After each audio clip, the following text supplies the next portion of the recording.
And I may introduce our first speaker. I have the pleasure to introduce Dr. Jane Draycott from Glasgow University, who will be speaking about prostheses in classical antiquity from head to toe. Jane, the floor is yours, please. Thank you very much, and thank you everyone for giving me your attention after our lunch. This is going to be a bit different to what we've had so far, so just humour me please for 20 minutes. I'm going to talk to you about prostheses in classical antiquity from head to toe. We have literary, documentary, archaeological and bioarchaeological evidence surviving that attests that a variety of different types of prostheses were used by the Greeks and Romans to replace various missing body parts. So first things first, we should define exactly what I mean by the term prosthesis, because the term's a relatively modern one. Now, although probably everybody in this room can recognize that it's a compound of Greek terms, pros on the side of, and thesis, setting or placing, it's not a term that was readily utilized by ancient authors, and it was only in 1704 that it began to be used in a medical capacity to refer to an artificial device that replaces or augments a missing or impaired part of the body. And it was only in the middle of the 19th century that it came to mean this almost exclusively. Where the word prosthesis is used in Greek literature, it indicates the application of an object to the body for a specific purpose. So the application of a medicinal remedy such as a pessary or a piece of medical equipment such as a cupping vessel. Despite this, no surviving ancient Greek or Latin medical treatise mentions what we know as prostheses. Clearly, the application of a prosthesis to the body for the purpose of replacing a missing part was not considered a medical remedy. This might seem strange to us, accustomed as we are in the 21st century to viewing prostheses and other types of assistive technology as objects that are thoroughly medicalized. But it does make sense when we consider the way that the author of the Hippocratic Treatise on Joints feels that they have to explain and justify their decision to include recommendations regarding which type of crutch is best for rehabilitating certain types of injuries that affect an individual's mobility. Since the loss of a body part is the very definition of an incurable case and was recognised as such, with the exception of a brief tale in Diodorus Siculus about magical turtle blood that sticks on missing limbs, but we'll just move past that. It's perhaps why the provision of prostheses was not of interest to, or at least not considered relevant by, medical writers.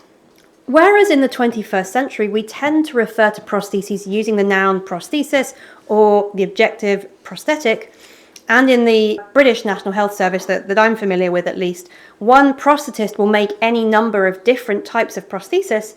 In ancient literature, whatever the type of prosthesis under discussion, when they're referred to, they are not described as prosthetic body part. They are described using the combination of the substitute body part and the substance from which it is made. So Pelops has a shoulder of ivory, Umos elephantou or Humerus eberno. Pythagoras has a thigh of gold, Meros chrysoun. Hegesistratus has a foot of wood, Pous, Zulanou. Marcus Sergius Silas has a hand of iron, Manus Phareum. Statilius has the hair belonging to another, Alotrios plocamos. So no uniform umbrella term such as the adjectives prosthetic, artificial or false, for example, was used by ancient authors to refer to ancient prostheses. Perhaps the closest ancient authors come to that is referring to prosthetic hair and teeth using the adjective purchased. So what I thought I'd do is give you a brief survey of the different types of prosthesis that we have evidence for. So I'm going to start at the bottom. Despite what my title says, I'm going to start at the bottom and work up rather than the top and work down. So first then we have toes. We have the Greville Chester toe. This is made of cartonnage composed of linen and animal glue. It's painted and it originally had an embedded toenail and it was laced and tied onto the foot of its wearer, and it dates to around about 600 BCE. And the Cairo toe, this is wooden leather found attached to the mummy of its owner. She was a woman aged between 50 and 60 years old, a member of a priestly family with tomb in Thebes.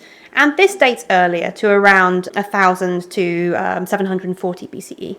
And both of these toes are worn. They show wear on the bottom, indicating that they were worn in life. They weren't just put on the mummies after death to complete them. So then we have a foot, Hegesistratus of Elis' wooden foot, 479 BCE, that's in Herodotus' histories.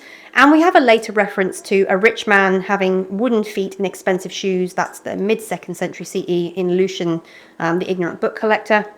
Then we have legs. We have a Greek epigram about Mindon and his agricultural accident and his olive wood leg. We have the capua limb, which you can see on the slide.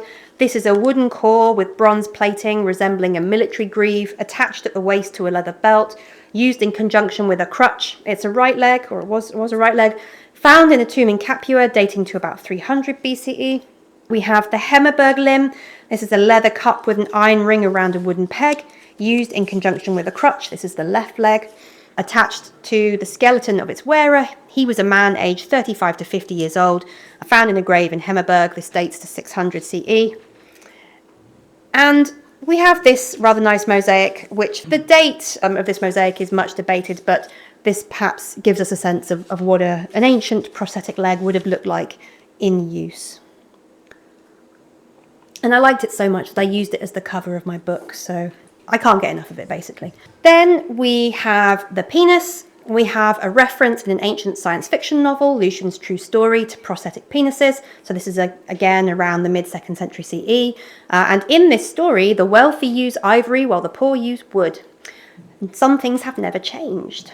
More common are references to leather dildos, and I got into a whole discussion with Edith Hall at a conference once about whether a dildo counted as a prosthetic, and she thought it did and I thought it didn't.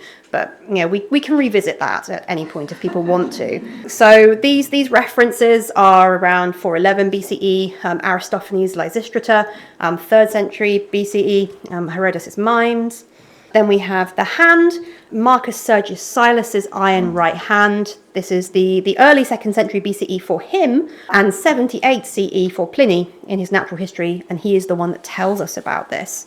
We have other references to gold and ivory hands in the late 1st, early 2nd century CE, so Dio Chrysostom on virtue, second half of the 1st century CE, Statius the Thebaid. And I'm stepping quite far out of my period, but since this is a conference that is, Byzantine as well as ancient focus, I think you'll all forgive me because this is just so cool. And it is the Longobarд knife hand, and this is an iron knife prosthetic found strapped to the wrist of its owner between the 6th and the 8th centuries CE. We have the shoulder, of course, the myth of Pelops' ivory shoulder blade. We have teeth. Etruscan gold dental appliances, equivalents to modern dental bridges, but we also have dental implants, Celtic iron dental implant here, perhaps covered with an ivory casing to resemble a tooth, around about 300 BCE.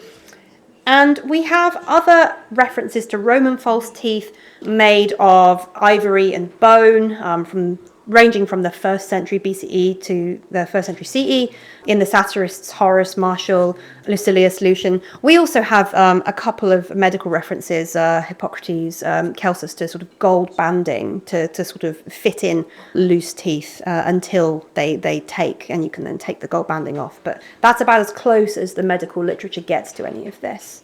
We know that the Byzantine Emperor Justinian II, Rhinometos, had a gold nose. So he reigned twice in the late 7th and early 8th century CE.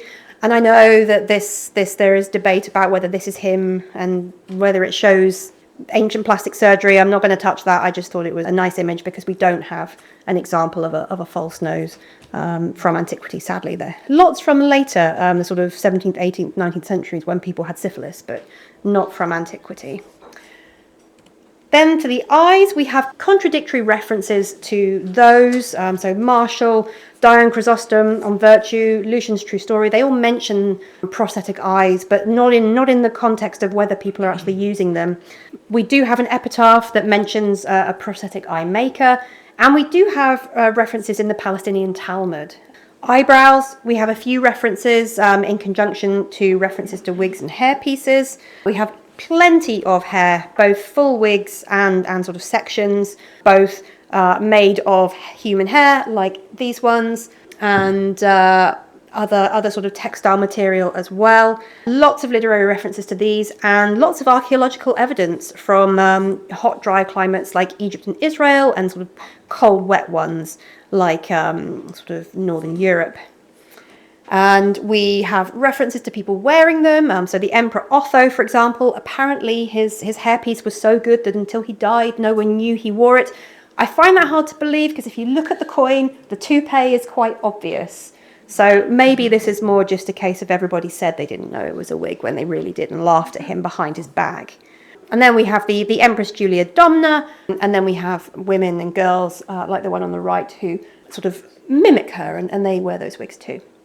So that's my sort of survey of the many, many different types that we have evidence for.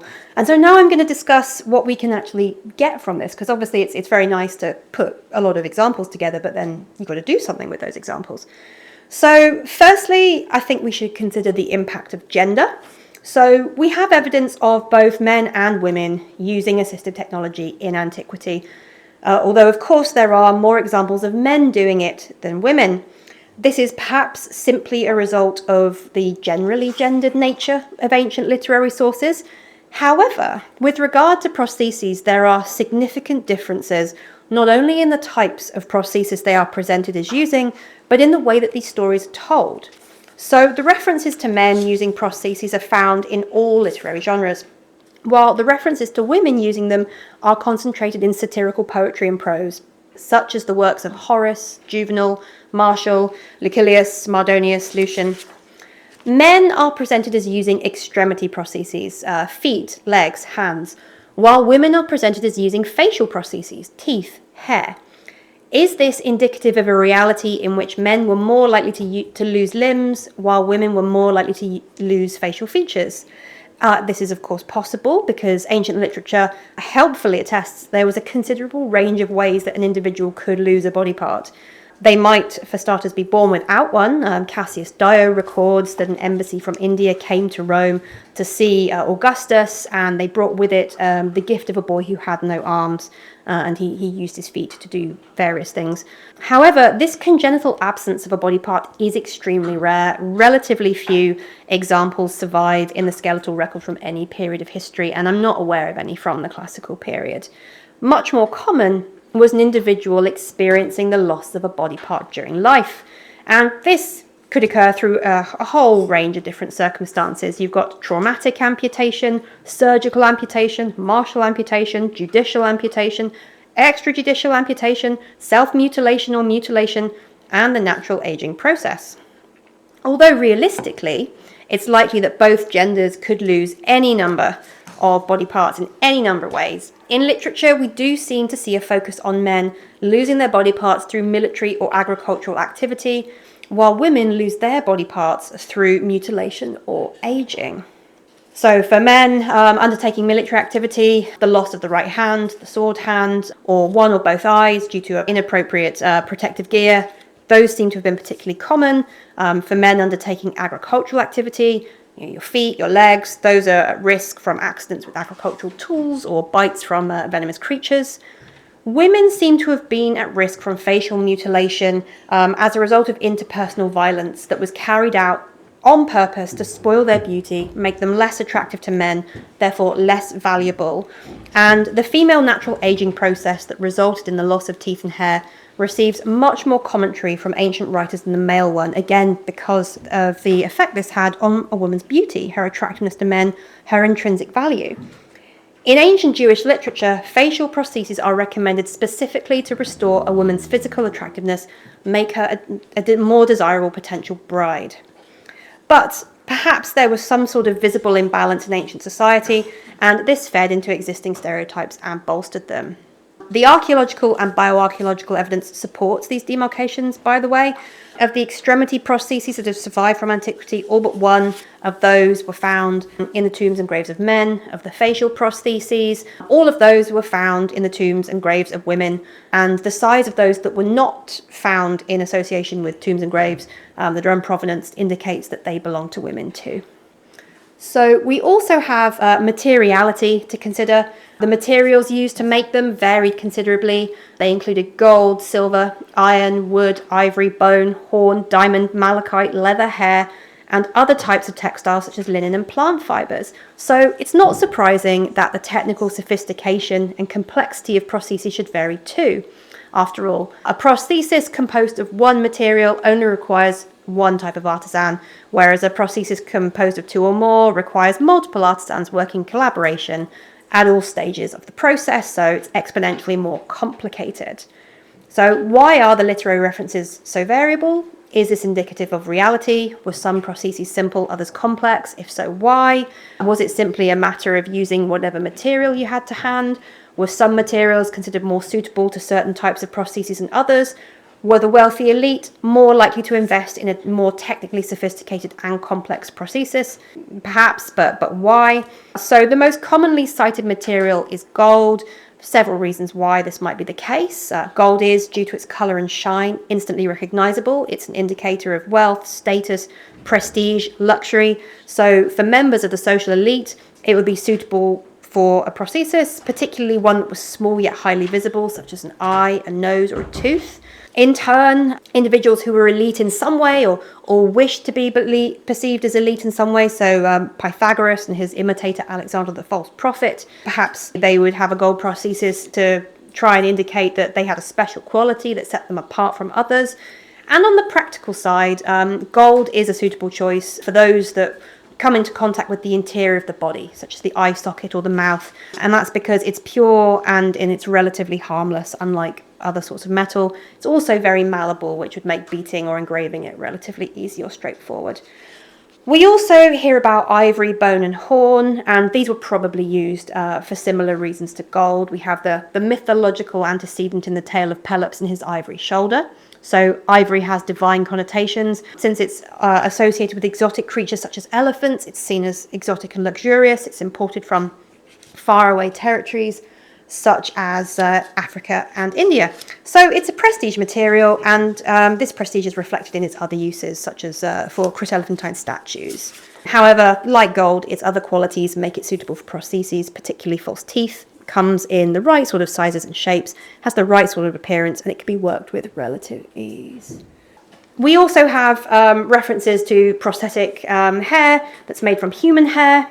We have other literary evidence for the hair trade, and archaeological evidence in the form of wigs and hair that survive indicates that this is in fact the case. Since human hair comes in a variety of colours and textures, you can choose. Blonde hair was particularly popular in Imperial Rome, for example. Finally, perhaps it's surprising that so few ancient literary references are to prostheses made of wood, especially considering the archaeological evidence, not just from antiquity, but from all historical periods up to 20th century, indicates that that was the material most commonly utilised for them, particularly extremity prostheses.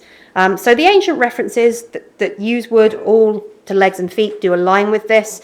One possible explanation is that wood is the material most commonly used for functional prostheses, like extremity prostheses, because that was what was used for other types of assisted technology, staffs and sticks and canes and crutches. And so because it was so common, it didn't really rate being mentioned, unlike something more unusual like gold or ivory. With the exception of certain types of rare imported wood, such as ebony or citrus, wood was not a prestigious material. And in the only instance where a type of wood is specified, it's olive, and that was readily available and a popular material for tools. So it would have been a good choice for an ancient prosthesis. It's readily accessible in most places. It's cheap. It's perhaps even free to acquire if you have a local olive grove. It's relatively easy to work, even for someone with rudimentary carpentry skills, and it's strong enough to bear the weight of the prosthesis user while being lighter and more maneuverable. Basically, the point to take away from all of this is that ancient prostheses were not standardized in any way, which is to be expected from items that were likely designed, commissioned, and manufactured entirely at an individual's direction and discretion.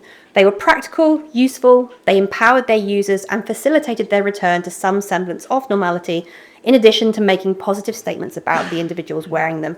Like expensive and beautiful jewellery or a specialist scientific instrument or gadget, a prosthesis could be used by its wearer as a means of communicating not just wealth, status and prestige, but also good taste, fashion sense, education and technical sophistication. The impaired and disabled in past societies are often assumed to have been marginalised and stigmatised, and I'm not saying they weren't, but studying prostheses can provide us with an alternative perspective on impairment and disability in classical antiquity and open up many new avenues for historians to explore. Thank you. Thank you, Jane, very much for your very interesting insights into these techniques. And now I think I need a little bit help with starting the next presentation, which is online. And while he's trying, I have the pleasure to introduce Davide Mussi, who is a research fellow at Università di Napoli Orientale. Am I right? Yeah, Yes. of course. And he will now present to us about kidney treatment. Yeah, interest in kidneys, their anatomical structure, physiological function, and related pathologies has engaged Greek physicians since antiquity. Among the various diseases affecting the kidneys and the urinary system, lithiasis, that is, the formation of solid deposits within the excretory tract, appears to be particularly common. Symptoms typically include renal colic, burning sensation during urination, frequent urge to urinate, presence of blood in the urine, nausea, vomiting, and, in some cases, fever. In more severe instances, it can lead to complications and necessitates prompt treatment to relieve pain, as well as surgical intervention for the removal of the deposits. In ancient medical literature, references to renal pathology already appear in the Hippocratic corpus, particularly in epidemics, aphorisms, and internal affection between 5th and the 4th century before Christ. In the 4th century before Christ, Aristotle investigated the anatomy of the kidneys in animals in two biological works, History of Animals and Parts of Animals, identifying their physiological function in relation to the bladder and the expulsion of waste. Galen of Pergamon, in the 2nd to 3rd century after Christ, marks a turning point in the history of nephrology.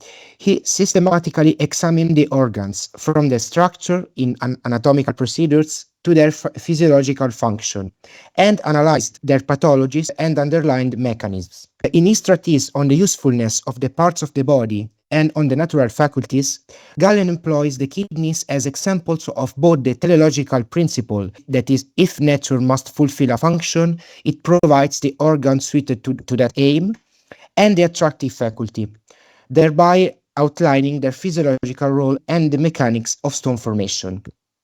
Blood, says Galen, comes to the kidneys through both the renal artery and renal vein, mixed with yellow bile, and it does so by attraction. Within the kidney, blood saturates the organ and becomes its nourishment, while the watery portion of the blood and the bile escape from the kidney through its tubes and the bladder. The blood itself is prevented from escaping because of the density of the kidney, which allows only the thinner part to pass through without elaborating, concocting, and transforming it. Blood is also said to carry a liquid serous waste, in Greek is orodes peritoma, a byproduct of the so-called second digestion, namely the production of humors by the liver. Cold in nature, this waste material constitutes the substrate for the formation of kidney stones. When properly filtered through the kidneys and expelled, it becomes urine. Under certain bodily conditions, however, this residue thickens and dries within the kidneys, eventually hardening into stone, and this process is said to be lithiasis, in works such as Affected Places and Commentary on Hippocrates' Epidemics, Book 6. Significantly, a century before Galen, Rufus of Ephesus wrote a treatise devoted entirely to renal pathology, on diseases of kidneys and the bladder. This foundational body of knowledge was later preserved and systematized by late antique medical compilers. Among them, Aetius of Amida in the 6th century devoted several chapters of Book 11 of his medical books to lithiasis and its treatment, integrating earlier insights into a broader therapeutic framework. To late antiquity can also be attributed another medical text specifically concerned with the kidneys, the pseudo-Galenic affection of the kidneys.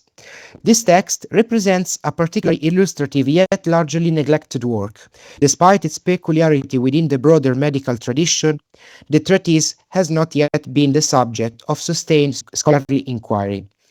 Preserved in two 15th century manuscripts, Marcianus Graecus Z 282 and Parisino Supplementum Graecum 35, the work is currently available in the edition prepared by Carl Gottlob Kuhn with the title, I translate, On Diagnosis and Therapy of Diseases Affecting the Kidneys, but I just call it Affections of the Kidneys.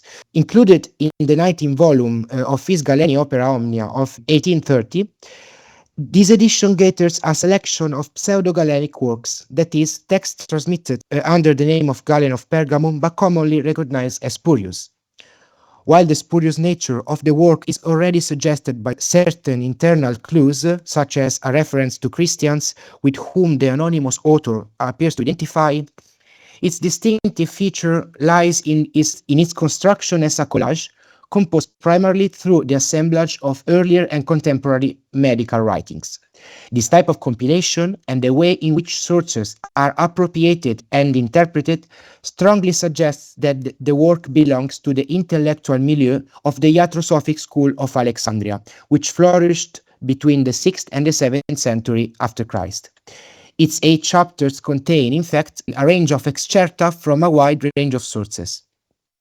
The first part of this work, chapters 1 to 6, takes the form of a treatise in anatomopathology. The author provides a detailed exposition of renal anatomy and physiology, pathology of kidney stone formation, diagnosis, treatment, and prophylaxis. The anatomical content is largely based on Galen's anatomical treatises, namely anatomical procedures and on the anatomy of veins and arteries, and on Rufus of Ephesus' anatomy. Renal physiology, in turn, is drawn from Galen's physiological works, notably on the usefulness of the parts of the body and on the natural faculties. The discussion of renal pathology, diagnostic criteria, and preventive strategies draws on Galen's commentary on Hippocrates' Epidemics, Book 6, as well as on commentaries by Palladius and John of Alexandria between 6th and 7th century after Christ, Rufus of Ephesus, and Aetius of Amida, Medical Book 11, Chapter 5 and Chapter 15. The second part of this work, from Chapter 6 to 8, follows a marked break at the conclusion of Chapter 5, after which the text assumes the character of an hygienic manual. Here, the author focuses on the maintenance of renal health through regimen, offering prescriptions based on patient's temperament. The sources for this section include Hippocratic aphorisms, various Galenic treatises, for example, commentary on Hippocrates on the nature of man, on the properties of foodstuffs, on good and bad juices, hygiene, on simple drugs, and Aetius of Amida medical books. In relation to therapy, prophylaxis, and the regimen to be adopted for kidney stones, affection of the kidneys builds its own argument, as mentioned, drawing from a wide range of sources. With this type of text construction typical of medical writings from the late Antiquity period, affection of the kidneys thus presents itself as a summa, albeit not particularly sophisticated in terms of style, of the medical knowledge regarding nephrology up until the 7th century after Christ.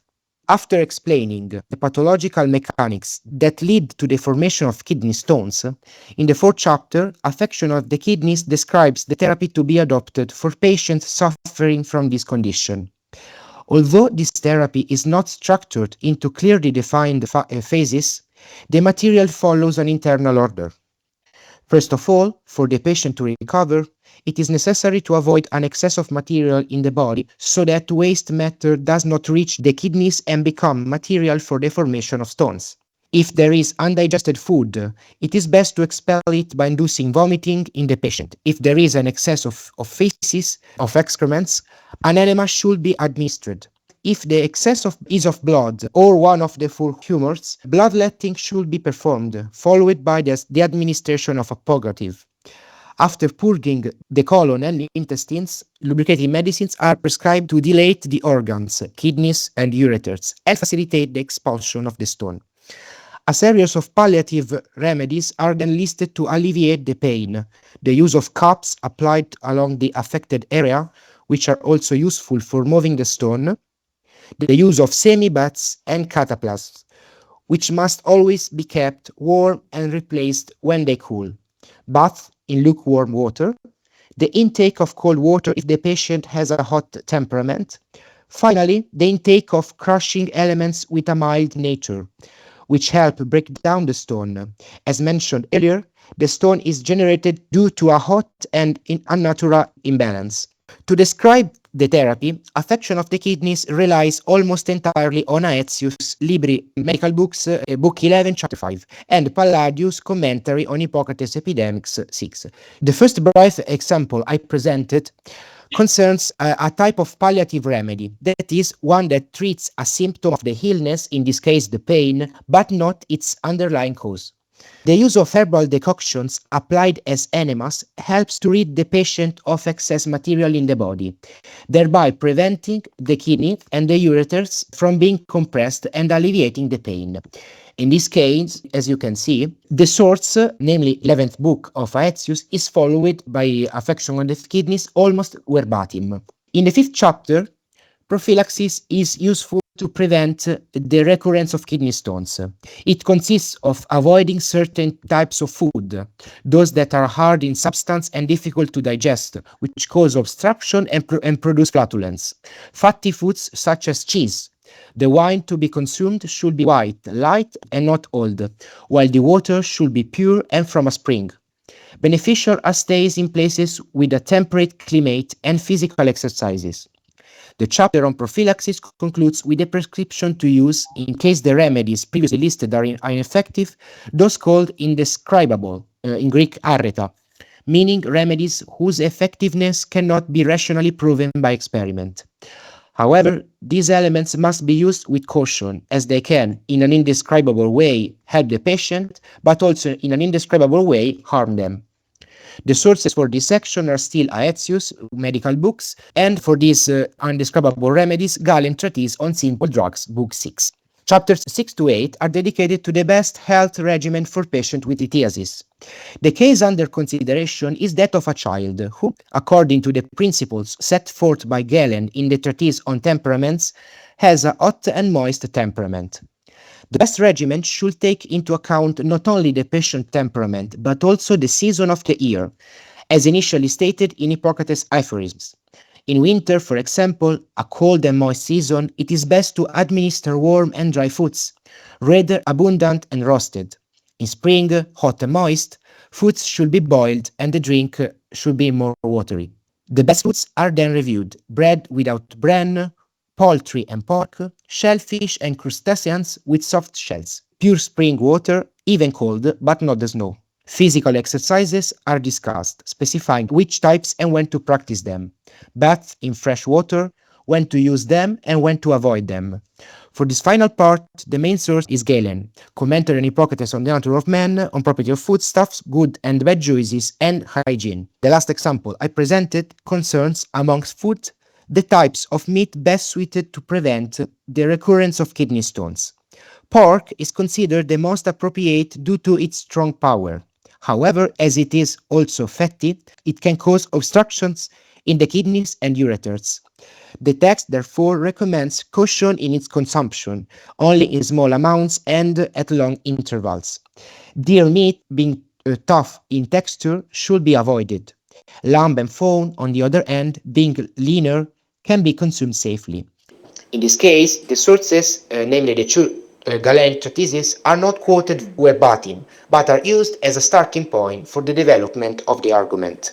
In conclusion, much work remains to be done on the history of late antique medicine. Many texts, from large encyclopedias to anonymous manuals, still lack critical and systematic study. Within this context, affection of the kidneys stands out as an exemplary case.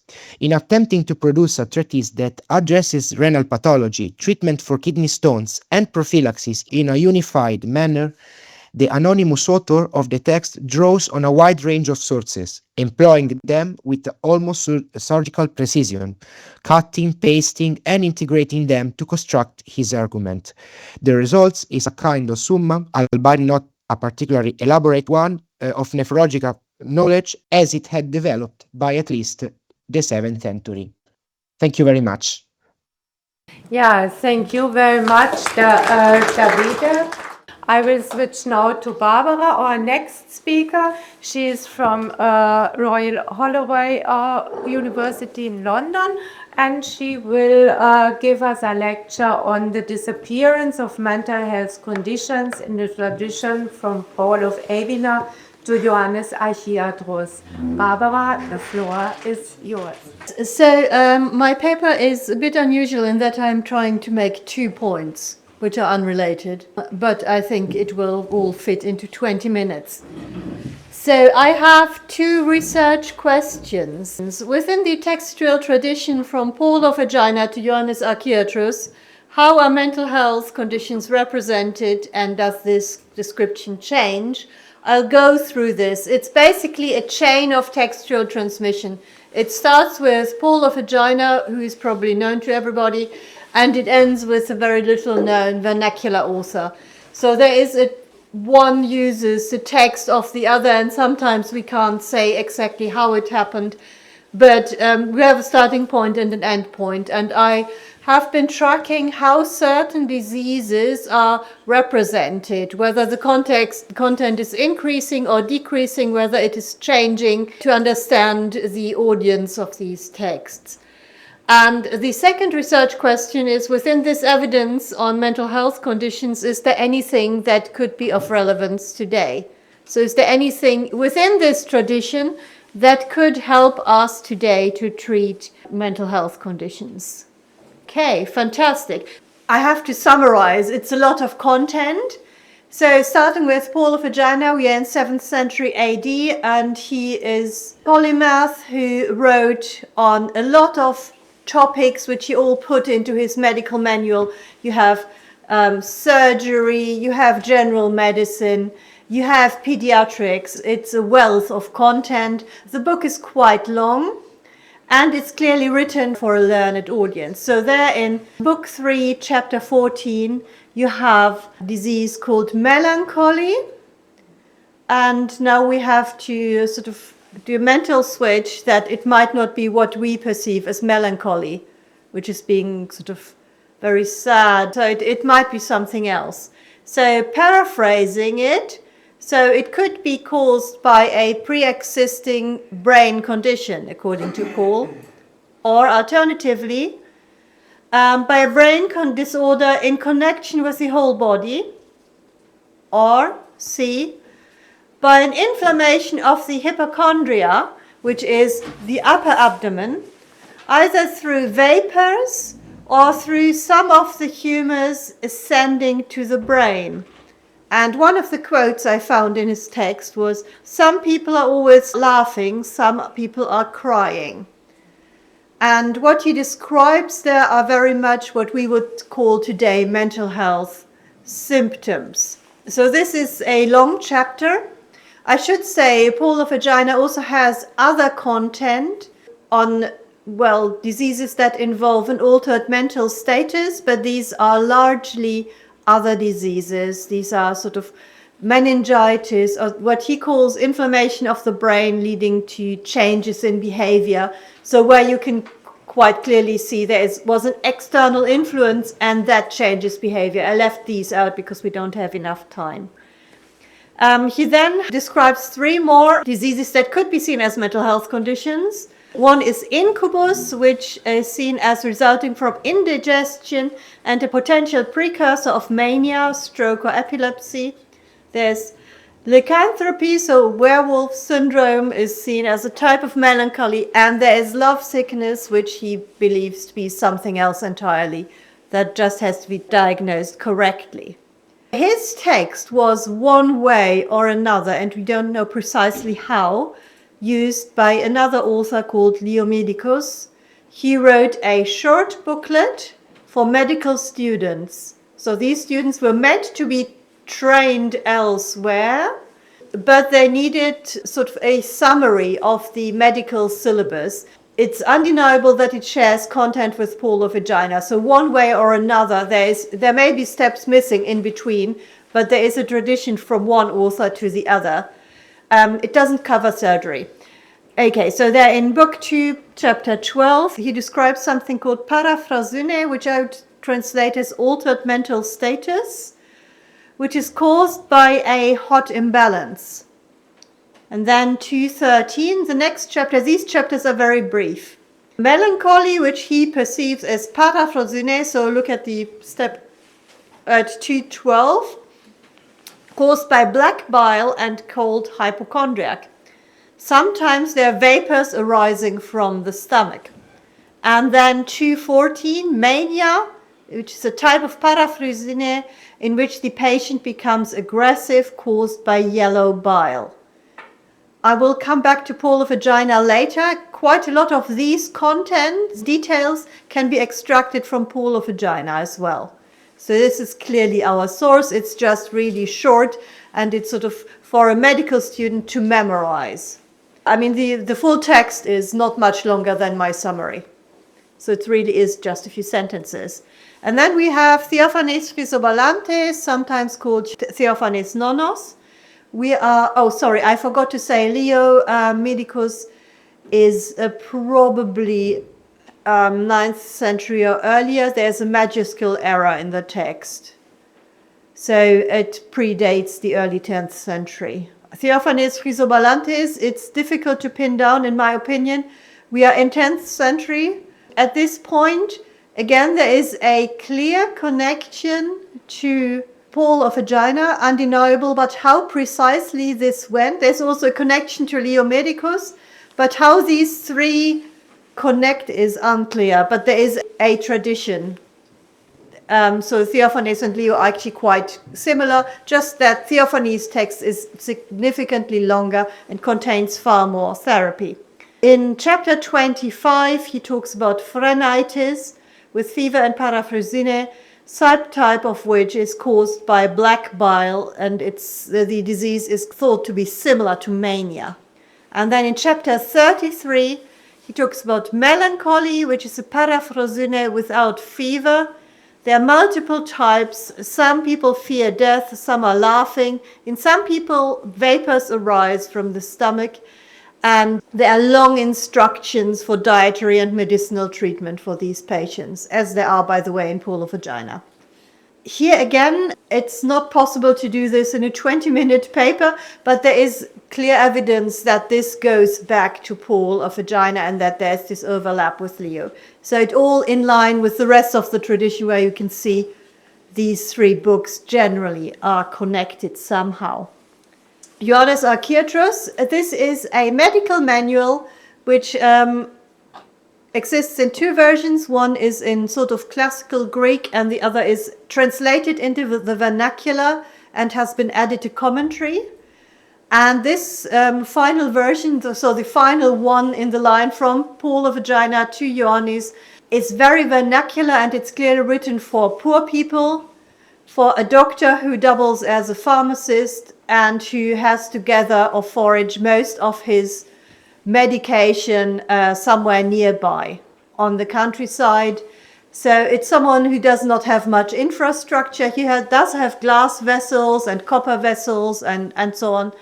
And he does have a few, perhaps 5 imported ingredients, but most of the things are sourced locally. And he's clearly writing for people who are laborers, extremely poor, and also the doctors he's writing for are thought to be able to read, but then not classical Greek, so just the dialect. So we are now left with one chapter, which is called Rage Caused by a Fever. I'm just listing this so I have something to show. The other 3 authors had similar chapters. I left them out just to keep the presentation neat and tidy. So here we are left with one mental health condition that is actually clearly caused by a fever, so it wouldn't actually count. Mental health conditions, and now result 1. So the description of mental health conditions varies between these authors. It's not one after the other as we can see them chronologically. I mean, the starting point is Paul, the end point is Ioannes. Between, I think, while Leo comes first chronologically, I think Theophanes uses some sort of intermediate step. We are missing some step in the tradition. In the first three authors, mental health conditions are described. They are described in a very similar way. And the word length devoted to these is proportionate to the rest of the work. So Paul of Aegina is the sort of most verbose, who writes most text and includes all sorts of content. So that's the longest. Leo is the shortest with just 3 lines per condition. And for the poor people, mental health conditions have disappeared. So in the manual that is written for poor people on the countryside, it's gone. They're no longer there. That is point 1. Point 2, what I wanted to look at is relevance today. Mental health conditions were in antiquity sometimes linked to the abdomen. So they are listed as diseases of the head, and particularly fairly much on the top of the head. So after scalp and hair, it's then the next layer, so where the brain is. This is where you can find them in ancient manuals. But the point in the body where things go wrong, the cause for all this was the abdomen. You have phrenes and hypochondria. We are here, we are in the upper abdomen. And that's where our terms phrenetic and hypochondriac come from as well. I have now looked at research literature, and I also had to make some strategic decisions where to focus my argument on. So mental health conditions, even today, are very difficult to describe and to diagnose and to recognize what they actually are. But there's one that is extremely characteristic, and that's bipolar disorder, because it alternates, and people go alternatingly into overdrive, and then they fall into depression, and that can include extreme states such as mania on one side and basically catatonic depression on the other. So someone who is no longer able to function if it's in the extremes. And there are some people where it's fairly mild and they can sort of stay in employment and with medication have a normal life. Okay, so I looked into, one point was, how do I actually recognize the condition? I think bipolar is fairly stable, and there has been a recent research paper that links bipolar disorder to digestive disorders today. So I have now 3 brief quotations from this research paper. You have the reference on the slide. It came out in Molecular Psychiatry last year. So one quote: "These metabolic features of bipolar disorder have a common root in dysfunction of insulin signaling mechanisms resulting in alternating states of glucose hypometabolism and hypermetabolism in the brain." So the state of going into overdrive and collapsing into extreme depression correspond with dysregulated glucose metabolism in the brain that could have been measured. Second, there are also emerging indications that changes in glutamate metabolism may contribute to the seasonality of bipolar disorder. A study of metabolite levels during a 30-day period around the spring equinox, when risk of mania is heightened, found 27 metabolites, and so on. So I underline passage that really struck me: during a 30-day period around the spring equinox. That is the kind of a phrase that one might find also in these calendar texts. It sounds really Galenic. I don't know. It has really struck me that someone in 2024, a psychiatrist, would write this. The third excerpt I'd like to present is that he now says that modifications in diet, such as those that were also sometimes effective against epilepsy, such as ketogenic diet, may show promise in treating bipolar disorder. Coincidentally, chapter 313, Paul of Aegina on epilepsy, where he says that one form of epilepsy can be caused by vapors arising from the stomach to the brain. So how does Paul of Aegina describe this sort of strange form of melancholy where people go then into that stage where they're always laughing? I actually left out 2 words in here, so I apologize. If there is a metabolism of yellow bile that has been overheated and the metabolism goes into black bile, it will bring the so-called mania. So that is a sentence from Paul of Aegina. So he says that if the yellow bile in the bile duct near the liver is overheating or somehow overcooked, it metabolizes into black bile. And this process, this switch, causes mania. Again, I personally think that he's describing a bipolar feature here because it has these 2 extremes.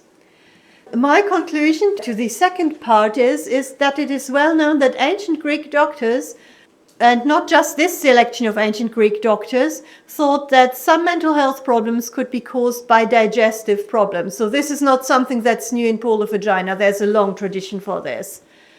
And it has now been investigated whether bipolar disorder is caused by digestive problems. So these are 2 separate, well-established facts. What I'm trying to do in the second half of my paper is to bring those together and to wonder whether what the ancient Greek doctors have been describing as pathological change in the upper abdomen, whether that is what the modern doctors describe as a change in insulin metabolism, because we are in the same part of the body here. That would have been the pancreas and the liver that keep our glucose sort of level in a non-diabetic person and ensure that we can sort of have lunch and then go back for a while and don't fall over if we don't get anything to eat for 3 more hours. We're in the same part of the body, and I'm just wondering whether it would be worth translating all these ancient texts in one way or another for modern doctors as an inspiration. I should say there's also now going on in the background in genetics quite a lot of research. They try to find genetic mutations that come up in multiple diseases, and they find, for instance, a connection between epilepsy and mental health conditions and so on. I've been wondering whether these 2 texts, the 2024 research paper and basically ancient doctors, sort of well summarized by Paul of Aegina, but also previous doctors, are describing the same process, and it's just been rediscovered last year. So that was my paper. For these really thrilling insights in these combining traditions, and also these links with today's psychiatry, which will be very valuable for our discussion later. And now let me please introduce this session's last speaker, which is Anna Maria Lasek. She's a faculty member of the Adam Mickiewicz University in Poznan. And she's also, and this is very closely fitting, I think, because she's a literary and classic scholar, but she's also a medical doctor. And she is now speaking to us about Metrodora and about ancient remedies, how to pretend virginity and how to cure, about remedies from Metrodora. So Anna, the floor is yours. Thank you. Thank you for the last lecture. I have a lot to say to this, but I should postpone this. Metrodora's work on women's health problems is recognized as the earliest surviving ancient textbook created by a practicing female gynecologist, physician or midwife. It should be noted that virtually all questions concerning the author or the textbooks, from her name to the time in which she lived, her place of origin and her education, are the subject of dispute among the scholars. Exempli gratia, some claims that her life dates back to the 1st or 2nd century AD. However, there are researchers who believe she lived as late as the 7th century AD, so this discussion is very bright. The text itself lacks any information about Metrodora's life and activities. The name of the enigmatic author is present only in the one location, at the commencement of the sole extant manuscript, which is currently housed in the Laurentian Library in Florence. The parchment on which the work was written consists of 200 63 pages, and the creation of this manuscript is dated to the latest 10th or early 11th century AD. Metrodora as a doctor and scientist is currently very popular and has become something of a legend. The character has appeared in, among other places, in the Pioneers mural in Barcelona, the Heritage Floor in the Brooklyn Museum, and so on. It's not the topic now, but she is a very popular person now. The Metrodora textbook is all about women and everything that's important to them, including, but not limited to their sexual experiences. In her book, she takes in consideration some really interesting topics like aphrodisiacs, infidelity, planning for the family, and infertility, and of course to the topic about losing virginity. The topic of whatever to preserve or lose their virginity before marriage must have been a really important one for Metrodora's community. Her work informs how to test it and how to pretend to be a virgin if someone has had sexual experience. A thorough examination of Metrodora's literary work does not reveal any mention of surgical methods for the reconstruction of the hymen. It's important. Some scholars claim that it's inside, but it's not. It's important to point out that the ancient Greeks and Romans didn't know about the membrana, which is what we now call the hymen.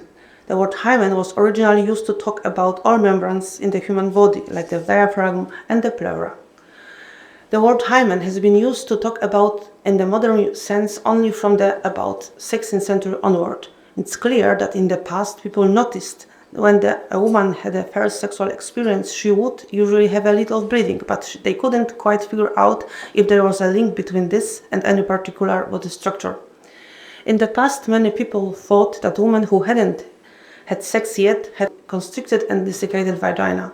It's important to remember that the presence of any fluid and lubrication in the genital tract was seen as embarrassing and a sign of promiscuity. It was also presumed that they may have an impact on fertility. Because ancient scholars didn't know about the hymen, it's not surprised that their method of pretending virginity was based on pharmacological means, using mainly plants and mineral remedies. This agent was designed to help with inducing bleeding after sex. Metrodora dedicated a lot of her work to this issue, which shows just how important it was to her to emphasize the importance of female chastity before marriage in the society and the culture she was part of. It's possible to make similar guesses about the other texts of this type, including the reading attributed to Trotula. In the old writings, which sadly only date back to the 12th century AD, there were also some recipes for drying out the vagina with herbs or other astringent substances. The remedies that we are talking about today, like alum, oak bark and so on, were inserted into the vagina and then taken out about 1 hour for the sex encounter.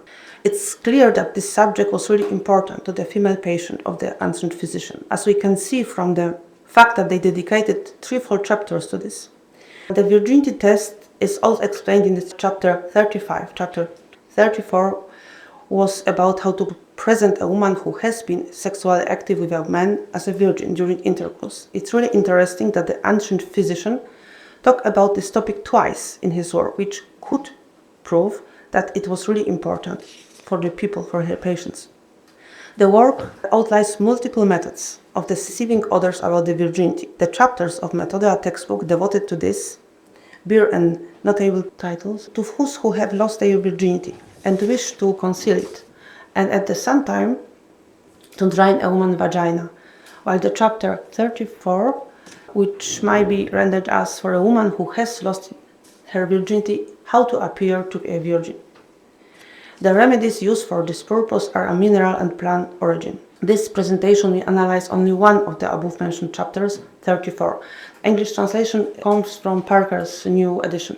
This chapter could be translated into English as follows. For a woman who has preflored and who seems to be a virgin, make smooth comfrey, apply, or boil split alum with bay leaves and use as a douche. The title of this extremely concise text is important. The word Traireisan is used to talk about the loss of virginity through the seduction.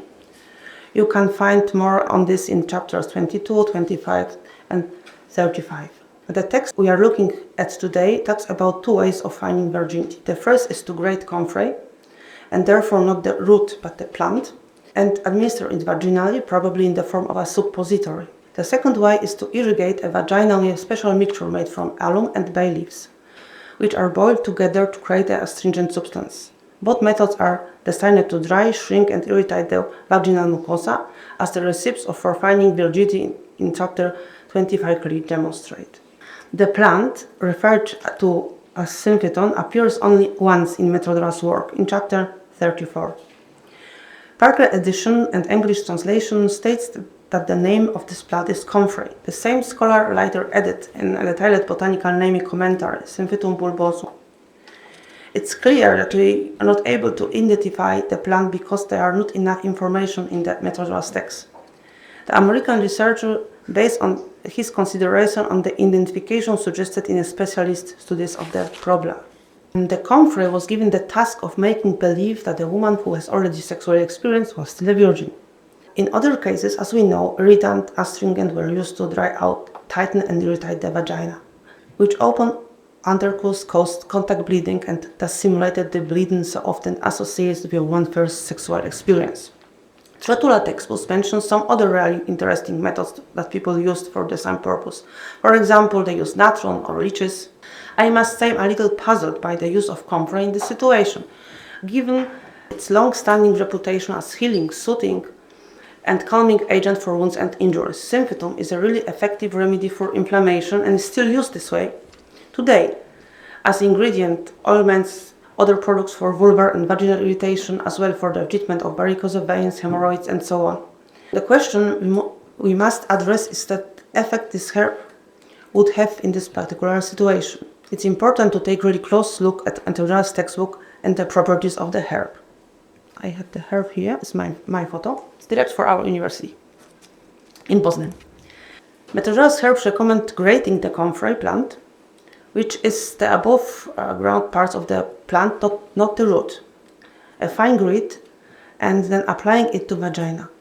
This suggests for the first recipe, the symphyton plant wasn't exposed to any heat, but was grated and then resulting pulp was inserted into the vagina. The next part of the chapter is about the second way to pretend virginity, irrigation of the well-ground prosecuting substance. It seems that most likely that the substance is alum, a Stypterian, which was boiled with laurel leaves. The research we have suggests that the first time this usage of comfrey was described by Metrodora. But it's always possible that this prescription might have appeared in works that have since been lost. In the work entitled On Women's Health Problems, comfrey was used as only remedy for achieving the objective bleeding following intercourse. Extant reading of ancient authors and contemporary description of the plant reveal the presence of possible irritant effect of comfrey. The comfrey is characterized by the presence of spines, particularly on the stem, which irritate the skin and mucous membranes. We have the description of Dioscurides, the materia medica. The size of the spines varies according to subspecies, as ancient authors have noted. An analysis of this phenomenon had been found in Dioscurides. I have marked the place with the spines. Whole-starred leaves have somewhat pricky down, causing an itching by the touch. And the identification of plant species described in ancient medical works is independent research issue, which will be not addressed here. In this study, the findings of researchers dealing with these problems in Dioscurides' other authors will be primary source of data.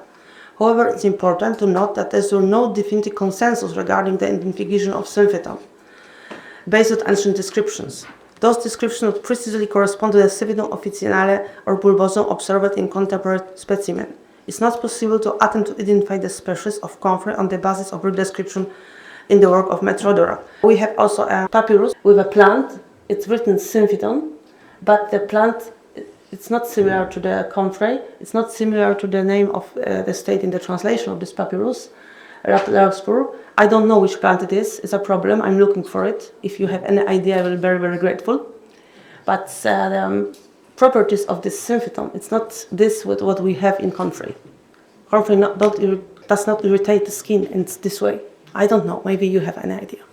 And this is also not symphyton. This is something like a cabbage in this picture. I don't know. That's a mystery in some way. Alum. The second of the ways given by ancient medicine to find virginity is to administer vaginally a decoction of bay leaf with alum. Alum is the usual name for this natural mountain mineral consisting of aluminium compounds. aluminium potassium sulfate dihydrate. Chemically, it's a salt of aluminium. It occurs in the form of crystal or powder. Alumina is formed from magma rocks. From antiquity to the present day, it has been used in cosmetics and medicine. The use of alum was first mentioned in ancient times. It was used in medicine and cosmetic in China, Egypt, Greece, and Rome. It is the form of crystal. It's friable and has no smell or taste. It's transparent and shiny. The mineral is characterized by its acid reaction, which makes it bactericidal, antiseptic, exhibit astringent properties, thus soothing irritation and accelerating the healing of minor cuts and abrasions. Alum appears several times in the pages of Metrodora textbook, which testifies its wide use in the treatment of various female ailments. It was used in the treatment of cancerous lesions of the reproductive organs, Metrodora chapter 10, cancer of the womb and various ulcers, further in case of prolapse of the reproductive organs, Metrodora 13. It has also found favor in keeping breasts. Small breasts are very beautiful for the people in this time. In cosmetic prescription, it was recommended for brightening the face. Alum is also mentioned in as many as 2 chapters of textbook as an effective means for a sexually experienced woman to find virginity. Metrodora 25, Metrodora 34. It was used in crushed form with water as a vaginal irrigation. It's interesting to note that are regions in the world now where it's still used successfully in this application in Africa. And preparation of alum for vaginal use can be still purchased today. I have found articles in internet, popular medicine in Africa newspapers. Don't use this because it causes damage in your vagina. Could lead to ulceration, could lead to infection, to lead to some complication during the birth and something like this. But this is the real problem in some region of the world. Use alum as irrigation for nowadays. The result in inflammation leading to infections and scarring can even permanently damage the vagina and make the natural birth impossible. Washing the vagina with alum could introduce infections and cause more serious health problems as infections. Such irrigations alter the natural of the vagina and thus promote infections. Bay-leaf, Laurus nobilis, is the last remedy used for finding virginity mentioned in the analyzed text. I have found no other evidence of vaginal use of this remedy in antiquity. Maybe you know something. There are as many as 50 compounds in natural laurel oil. Its mild component is tinol, and it exhibits antibacterial, antifungal properties. In one study, the antimicrobial activity of the laurel oil was tested on different strains of bacteria. And the essential oil caused an inhibition of bacterial growth comparable to antibiotic tetracycline. Strains of certain fungi also showed high sensitivity to the essential oil. There are also some indication of these antiparasitic properties, but it requires further research. The use of bay-leaf certainly mitigate the effects of the highly irritating alum and made treatment proposed by Metrodora more bearable for the woman. At the same time, it's prevented infections caused by mucosal damage and irritation. The work of Metrodora is a treasure of knowledge of rare uses of medicines and herbs in antiquity. Not only this chapter, other chapters shows us more substances that are very interesting and partially used also today in medicine. Many of these are still used today, and the study of the medicinal properties of some of those described as in Metrodora's textbook can provide a starting point for modern research on potential remedies. Exempli gratia, we have use of iris root in parasitic infections. And nowadays I find a research from 2 years ago that shows iris root had antiparasitic properties against Giardia lamblia. This infection is very difficult to manage. So I wonder how they know this. It's a mystery for me. So Metrodora textbooks can provide a starting point for modern researches on potential remedies, I think. The recipes and treatment suggestions described by her give an insight into the life and problems of her time. It's a valuable source for knowledge about the realities of women's lives at the time. It shows their daily problems and daily concerns, and also the remedies they have used then. Thank you. Thanks to Anna and thanks to all our speakers, not only for their really interesting and inspiring papers, but also for keeping so great the time schedule. So please start with your questions to our speakers. I see Sean and then you and then Laura. But we are starting with Sean, I think. Thanks. I'll just start with one question for Anna about one question about translation and one question about the kind of intention behind the recipes. And I don't know if you know the work of Laurence Tortelin, who's kind of worked a little bit on these kinds of questions about drugs for keeping breasts small. And she has an argument that basically it's not really necessarily just an aesthetic choice, but it's also about selling slaves, that you want people to look younger. And so these are techniques in order to improve your bottom line, basically. And that we should take into consideration that maybe these have more than simply a cosmetic purpose, but might be more embedded in other kinds of social structures. And then there was a translation where I think the English translation was deflowering. And I wondered if this was a recipe that you think might have been for cases of rape, that this was going to be places where you're trying to, again, in a social context, try to preserve the appearance of virginity for these types of cases, because the word pharaoh it's a bit ambiguous. And it can be used euphemistically. Well, I have taken the English translation of Parker. It's the newest edition. But I agree, it could be also the case of rape. I thought it's Parker translation is something classical translation now, because the newest edition, so I have taken this, but clearly it could be the case of the rape, yes. So I've got one remark, or maybe a question. I don't know if it's a question actually to Barbara Zipser. You mentioned about the possible medical, maybe not consequences, but complications that we don't understand, and the way ancient medical texts could have kind of a spot some correlations, and well, it is not impossible, and it's highly probable that they did spot some correlation, as I'm very skeptic about the early modern drugs that we reconstruct and about Galenic medicine in general. Still, it happens sometimes that we find methods that turned out to be maybe not effective, but touching the core of the problem. In 2008 and 2012 and 14, there was a series of articles on sudden cardiac collapse. Did you hear me? Oh, yeah. Sudden cardiac collapse, and there is I'm not a doctor, but I just read the article because they sound interesting to me. There is a clinic correlation between the number of sudden cardiac collapse and the phase of the moon. So it happens more often in a specific phases of the moon, which is what they basically said in the early modern period, that you might get apoplectic because of the phase of the moon. So it's not magical, it's kind of things that we still don't understand, but it will be naive to deny them just because we don't understand them. So there are some mechanisms that we shouldn't treat the Galenic medicine as really prophetic. It's just sometimes about seeing correlation. So it is highly probable that there are some correlation that we just didn't perceive so far.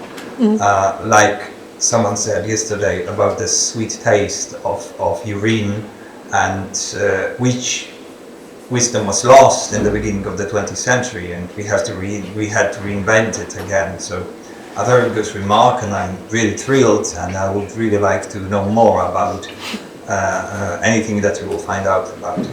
So thank you.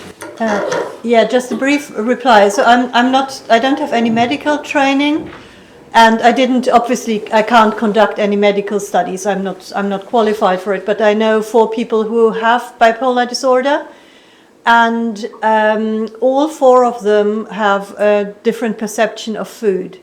So it was something that it somehow struck me, and I've observed this in all four of them independently, that they basically, it is similar to talking to a type 1 diabetic, that they can foresee to some extent when they will need to eat, but that it can also be to some extent unpredictable. And that, I mean, I know one person who keeps a supply of chocolate. She has a dedicated fridge for her supply of chocolate, because sometimes there's a moment when she will need to eat chocolate, and it will be now, not half an hour later or before, and she can't predict it. And and my sample size is way too small. It's just 4 people, but it's 100% of them. When I read this in the modern medical research paper and then in ancient medicine, I've been really wondering whether it's true, whether in the absence of some other diagnostic methods, whether in antiquity they may have been right about some observations. And they didn't think, okay, it's in the head, but perhaps the cause is elsewhere. So perhaps for us today, this step isn't too difficult. That we say it's mental health. It's not the upper abdomen. It's not there. And with regards to the moon, I personally, I'm sure that there's a causative effect to our health, because quite a lot of people sleep less well during a full moon, and that obviously has, an influence. I've certainly observed this myself also in my teaching. So if there's full moon and during teaching the next day, my students will look less, awake. I mean, it is just something that. I'm not the astrology guy. It's not that I believe in the influence of Mars and Jupiter. No. But I mean, it's kind of obvious if they can find a clinical correlation between the cardio attack and the phase of the moon. It's just the fact that we don't understand the correlation doesn't mean it doesn't exist. Yeah. So I mean, So I mean, there is, in my opinion, there's a clear causation with the sun and the moon. So that basically we all know that daylight and the moon as well disturbs our sleep and so on. But in antiquity, they just it was a correlation causation problem. So they basically then started to think, okay, so. In spring or in summer at that specific time, this star will rise from the horizon. And obviously it was just a correlation that at this specific time of year, because of climatic changes, you get certain diseases. And they then thought whether there's a causation to do with the star. But it doesn't mean that, we should throw everything overboard. Because if they spotted, for instance, a cluster of disease at a specific time in the year, then perhaps it meant something. And I think the key point would be to translate these ancient medical conclusions and ask modern doctors whether they can work with these observations. Yeah, exactly. There we have a modern doctor. Yeah. I think we shall keep the line and we ask first. Was the commenter to this? Comment is immediate. Okay, Yes. so Yeah. Well, sorry, Laura. I'm sorry. It is so. We speak now about microbiome in our intestines, and the microbiome has a real impact on our mental health, because some sort of bacteria produce also endorphins and things like this. And there is very new branch of the internal medicine, psychogastroenterology. Something like this. I have translated this on myself now, but something like this in English. Psychogastroenterology, and this is about this connection, about the bacteria living in our intestines and the mental health. So the upper abdomen from Prof. Aegina. This is some kind of the ancient people saw these connections. And it's the gut-brain axis. Yes. Yeah. They speak the abdomen is the second brain now, because a lot of bacteria produce endorphins and things like this, serotonin and so. Yeah. in English is the gut-brain axis. Yes. Yeah, and So- I mean, Paul of Aegina and Theophanes, both of them say if it's this specific type of melancholy with this digestive connection, they treat it as a digestive disorder, even though it's mental health. So he gives specific types of food or other substances, also ingesting minerals and so on. I just have probably a really naive question for Jane. I was wondering about if there is some text or some hint about the incompatibility of the adaptation problem for of prosthetics and the human body. This is a really naive question. I have no idea. Well, the references that we have to them tend to be just sort of statements that they exist. They don't really go into details about how they're used or how they're experienced. But when I was doing the research, I talked to a prosthetist at my local hospital, and he told me that actually people struggle a lot more with using prosthetics today than you would expect. I mean, if you don't have one yourself or know someone who does, you don't necessarily realise that people don't wear them all day long, and particularly elderly people would rather have an amputation and go in a wheelchair than have to learn to walk with a prosthetic. He said young children who lose their limbs through things like meningitis, they adapt much more quickly and they're much more able to use them. And so this is something that I did think about, and I do talk about it in the book, about how did people actually use their prosthetic devices, and what was the cost on the body of doing it, because today we have very advanced sort of methods of taking molds of the body and making them, and your prosthetic is sort of molded to your body, whereas in antiquity that was not the case. And also today I would hope that a 21st century surgeon can amputate a leg or an arm better than an ancient surgeon, and in the literature that talks about how to amputate and where to amputate, it's quite different to modern techniques. So I don't actually know how comfortable a prosthetic would have been and how long someone could have worn it for without getting some kind of chafing or worse.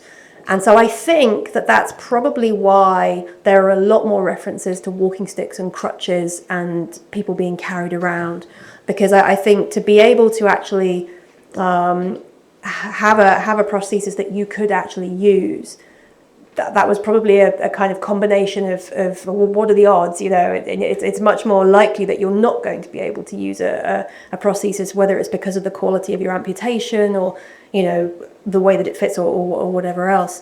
So no, people don't discuss it, but I think it's part of thinking about embodiment and people's lived experiences, that is something to bear in mind when we do look at the literature.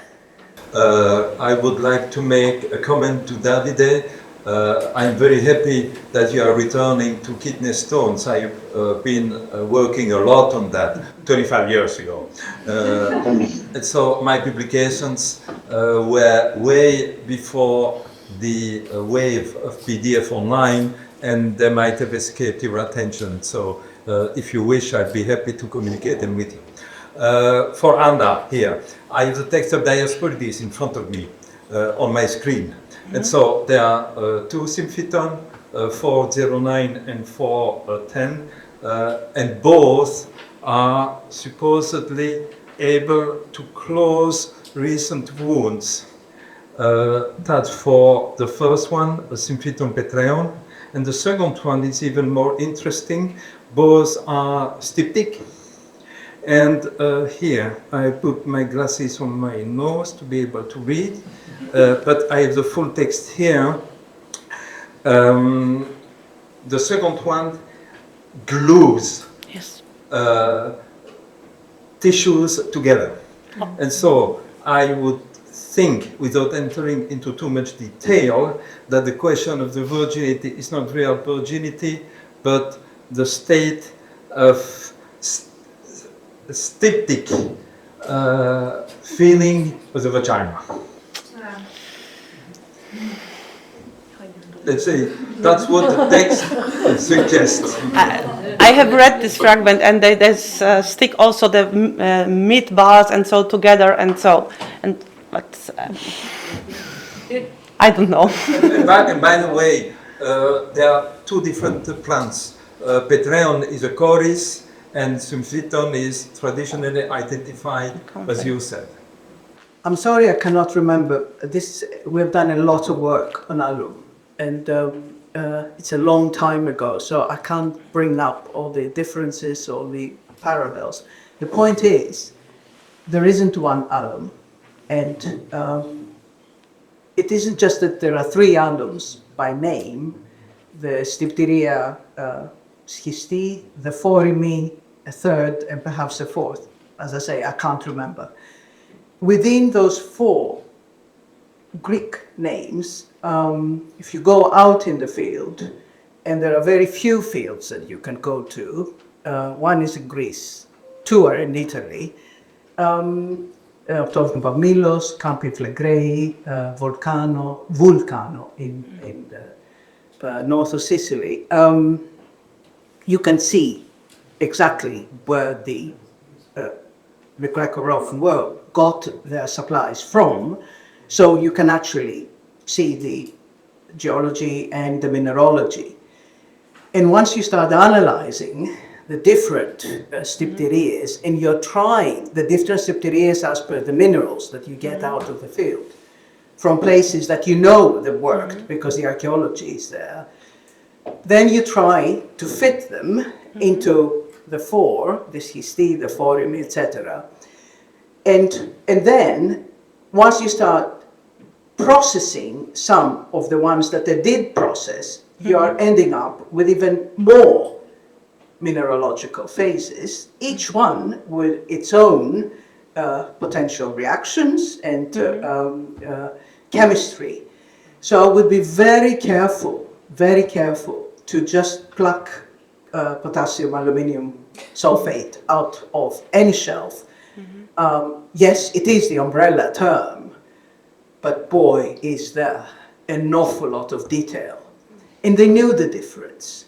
And I'm very sure that the one they use, the schisti, which mineralogically, even in the scanning electron microscope, you can say this must be the schisti. It looks like plates, one on top of the other. But the point is that they knew which one they would mix with the bay in this case. All of them, because we have done MIC testing on them, so we know they're very antibacterial. I mean, horrendously antibacterial for E. coli and or it's Pseudomonas, etc. Very effective. So they're trying to tell us something, and I'm not even discussing the concept of styptic. What does it actually mean to them?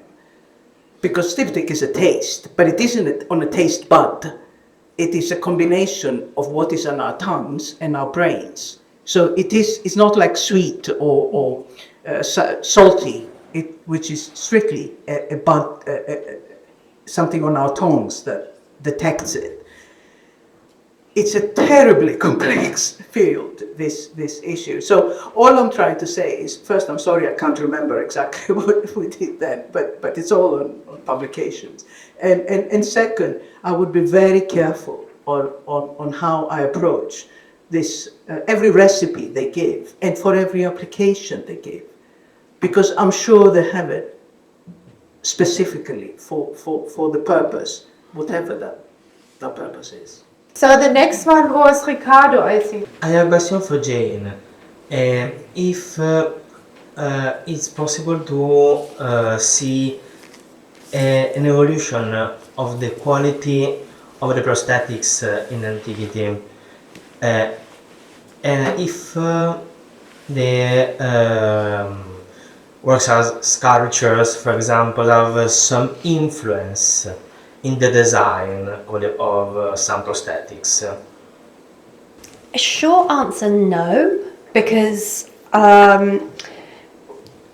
the basic design stays the same up until the late 19th century. It's really, I mean, as far as sort of prosthetic legs are concerned, anyway. People use a sort of very basic peg leg, pretty much all the way through until the American Civil War and then the First World War and the Napoleonic War, sort of in between, because it's at that point that there are so many amputees that I guess capitalism does its work and decides that it needs to produce things for them. In antiquity, the ones that we have the most examples of, so we have a lot of dental prosthetics and we have a lot of wigs and hair pieces. And as far as the other types are concerned, I don't think we've really got enough to show any kind of sort of sustained technical development.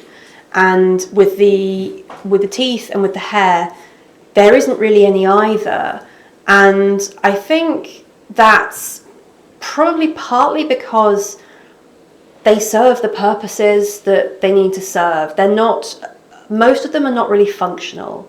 So a prosthetic hand is really more decorative than it's going to pick things up for you. A prosthetic leg might help you walk a little bit, but it's not going to help you run or anything like that.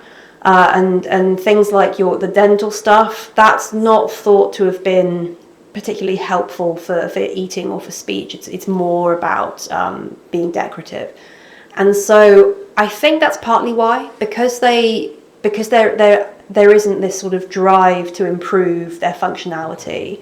And also because they're very individualized, there isn't like an industry or sort of a general code of practice. Just like generally with sort of medicine and things like that, individual people are doing their individual practice.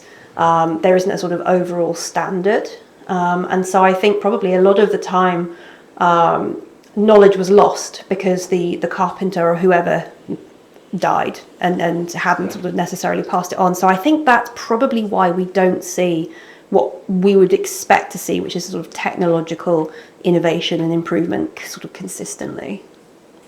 There was not much change, but I don't know much about the antique prosthetics, but in the early modern, especially in the 16th century, there was a drive to make them complicated and fancy, partly because of anatomical studies, partly because the works of Ambroise Paré, and there's such a research, Sheena Mickiewicz in Columbia University. Then they did reconstruct some, I don't know how many, they took pictures of museum exhibits and reconstructed some of the prosthetics, and most of them were either really super simple or the complicated ones, the ones that were driven, were kind of made by Paré, for example, they didn't work.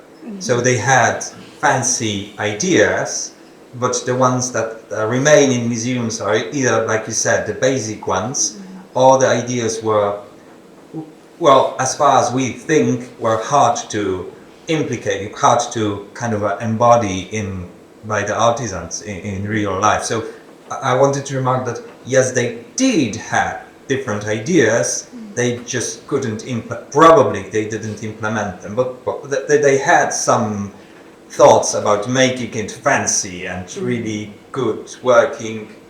It just probably didn't work out. So that's my remark, that that they didn't want to change it, it just Yes, yeah. I mean, this is something that in the ancient literature they can be a little bit more imaginative. So, for example, like Pelops and his shoulder. You can't make a prosthetic shoulder, or at least someone in antiquity can't make a prosthetic shoulder. But Pelops can have one because he's divine. And I did actually, this relates to Laura's question a little bit earlier. That was actually a section that I cut for time, where I talked about the way that they were realistically used. I think the way that I see it, I think in Antiquity, some of them, like the toes, for example, those are actually, they're sort of simultaneously simple and complex, but they do work. Whereas I think what we see in some of the literature, and then what we can imagine as well, is along those lines, that people who were wealthy and sophisticated and had the means to have something especially made for them, I think they potentially were imaginative. I mean, this is why we read about things like golden hands. There's no golden hand in the archaeological record. I mean, if there ever was, maybe it got melted down and made into something else. But I do think that there is an element of sort of the form being part of the function. So for some people, like Gotz with the iron hand in the sort of early modern German period, for example, quite a few of his prosthetics seem to survive in museum collections, and was also used as one of the Nazi troop. What are they called? Symbols. There was a sort of fist on a flag. I think with those, a lot of it is about what you want to project to other people, and so this is where we can see prosthetics as something akin to jewelry, or it's a way of showing your sophistication and your taste, and the way that you can access these very skilled craftsmen and women. Even though it's useless from a functional perspective, but it looks really cool, and people are going to ask you about it and be very impressed with you. And so I think that's where hands come in, okay, because of that problem. Whereas with legs, they can be simpler, they can do a job, they don't need to be particularly complex. But I think it's after the Napoleonic Wars where the hinged, articulated leg starts to be used. I can't remember his name right now, but there is a famous British peer who lost his leg at the Battle of Waterloo, amongst many other people who did the same. But because he was a peer and he was rich, he sort of set this trend for prosthetic legs. Anyway, someone else can talk now. Thanks to all three, really excellent papers, full of new ideas, new approaches. But to Barbara, what's the date, do you think, of Ioannes Achiatrus, and what's the date of the vernacular version? I can only date the vernacular version because of some circumstances. It's late 13th century. So that's the one. The other one is difficult to date. The original version, it's sort of Byzantine learned Greek. It's short. It coincides with the Zenon handbooks to some extent. But yeah, the vernacular one is easy to date, and also you can also sort of place it on a map. We're almost certainly in Cyprus. Because he mentions in his commentary, he explains things for people who have never seen something before, and he talks a lot about his context. That's information that we don't have from other sources. So that one is easy to answer. Yes, I suppose when you were saying it was for poor labourers, you were thinking for poor labourers indirectly. Really. Yes, yeah, but also the doctor himself has very little to his disposal. So it's both. So his patients are very poor, but the doctor himself has very little in infrastructure. So we're talking about 2-3 glass vessels, a brass vessel for cooking things, a copper vessel, mortar and pestle, a sieve, and that's pretty much a fireplace.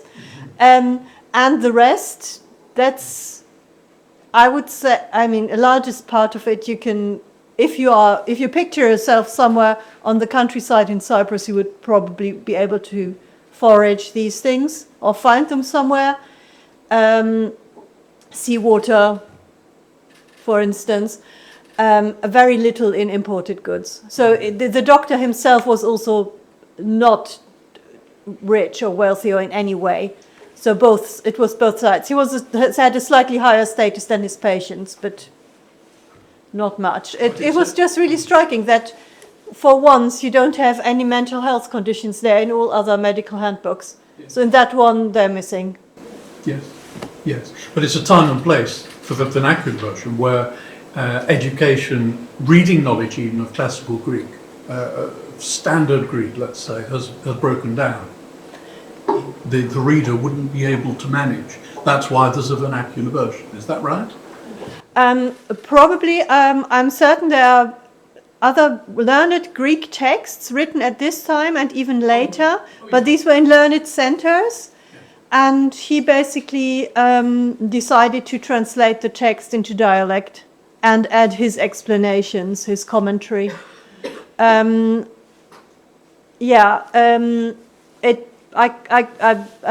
we don't have enough evidence to say why this was, but it all together forms a coherent picture, that you have someone who can read this, but who says, I'm going to translate this into dialect now for the patients. Interestingly, this vernacular version was later on retranslated into classical Greek. Oh. Yeah, but that was probably a bit later.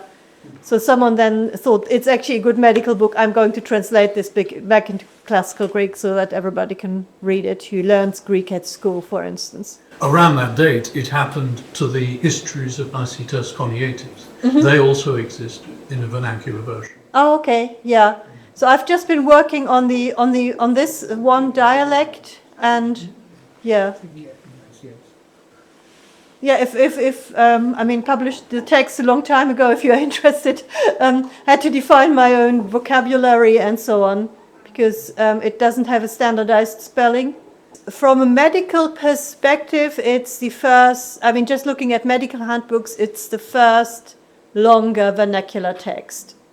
You have in Iatrosophia, you have sort of where someone occasionally falls back into dialect and then sort of catches themselves and writes continues in learned Greek and so on. That is quite common, but sort of for long coherent texts, that's the first in the medical ones. Yeah, thank you very much. Are there further questions, comments? If there are not, I think we can thank all our speakers again very warmly for the time.